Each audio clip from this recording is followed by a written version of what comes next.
I'd like to begin with our first speaker, Sister Maryam Masud.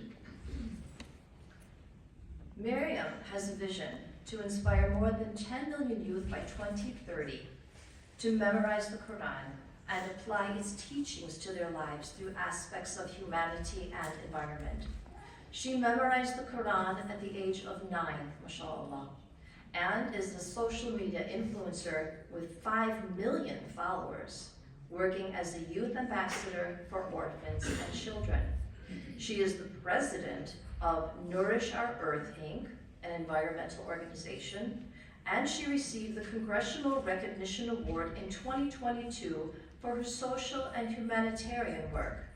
Maryam has raised funds for African orphans and the underprivileged in South Africa. She has also worked with Syrian refugees in Turkey, and she is working with Nobel laureate Dr. Muhammad Yunus. I'd like to present to you Sister Maryam to talk about her dream school.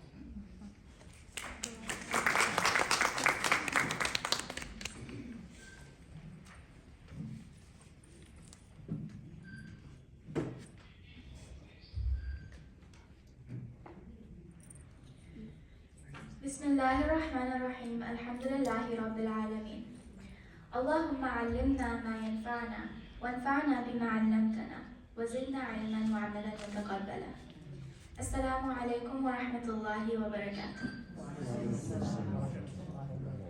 Alhamdulillah, I'm so happy and honored to be here today. It's my first time presenting at ISNA and being at ISNA, so I'm really excited. Today's session is about creating Islamic school environments for student success.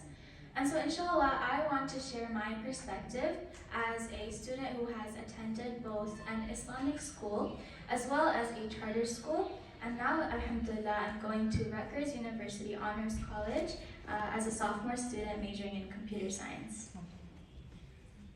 Alhamdulillah, I completed my hifz at home with my mother when I was 9 years old. And all throughout middle school and all throughout elementary school and middle school, I grew up in an Islamic school environment where we had subjects such as Arabic, Qur'an, and Islamic studies on top of our regular core academic subjects.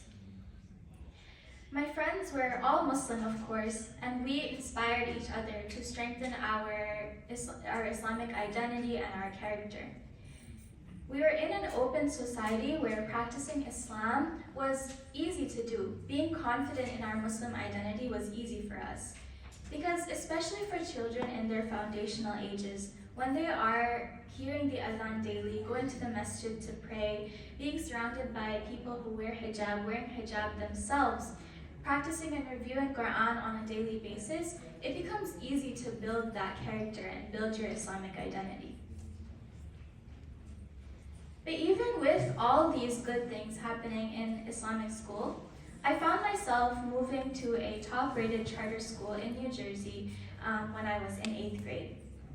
And the environment there, the academic environment, was completely different. It was very advanced and rich in academic studies and extracurriculars.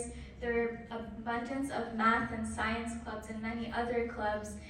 Participating in international and national competitions was the norm. Even collaborating with NASA and speaking to astronauts was not far-fetched. And achieving an associate's degree in high school was very possible in this school.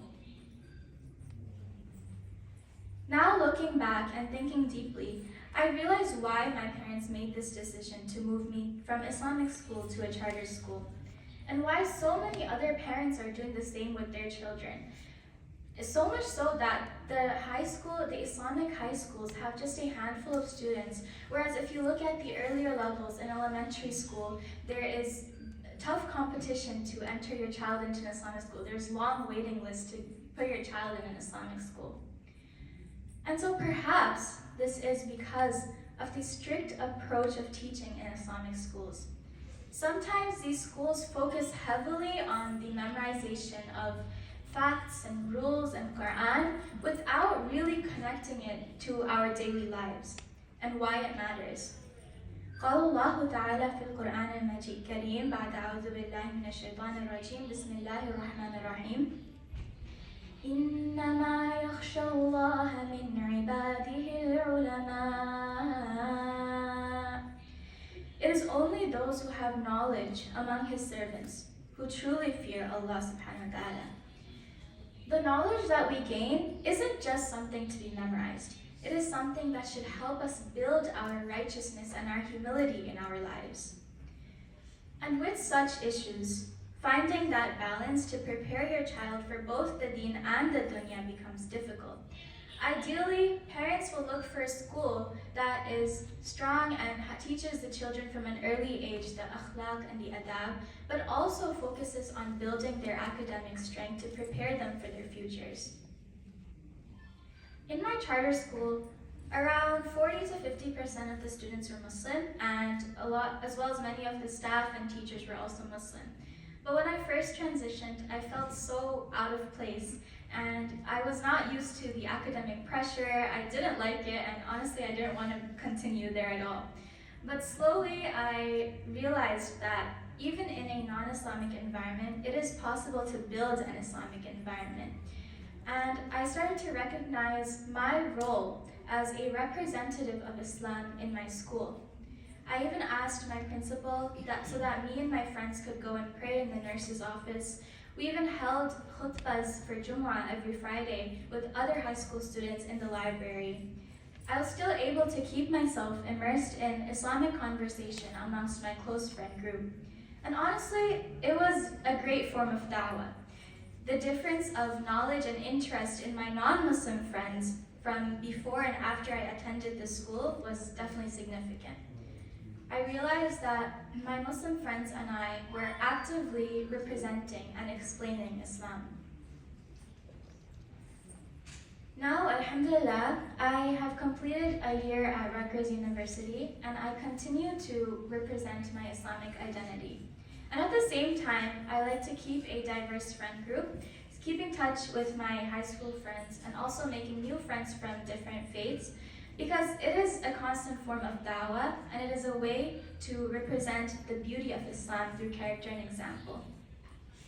Allah subhanahu wa ta'ala reminds us in the Qur'an, يَرْفَعِ اللَّهُ الَّذِينَ آمَنُوا مِنكُمْ وَالَّذِينَ أُوتُوا الْعِلْمَ دَرَجَاتٍ.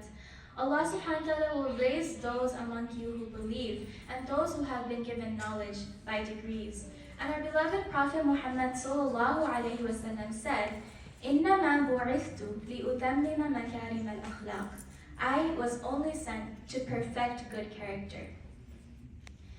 And so this is what I envision in a dream school. In a dream Islamic school that takes the best of both Islamic schools and regular schools. A place where students are taught about akhlaq and tarbiyah and Islamic ilm without having to sacrifice their academic growth. And so to establish a good Islamic environment, yes, my foundational years spent at an Islamic school played a huge role, but I also recognize that it is not always possible for all parents to have that opportunity to put their children in Islamic school. But to look at the bigger picture, it all starts from your own homes. My parents started to teach my sisters and I Qur'an and Islamic stories and hadith before we even started school at home, and they continued to keep that Islamic environment throughout our lives. And once that foundation is built, every individual himself can nurture and maintain their Islamic identity wherever they are. They can be the ones to create that spark in the world and create the Islamic environment for themselves. Jazakumullahu khairan.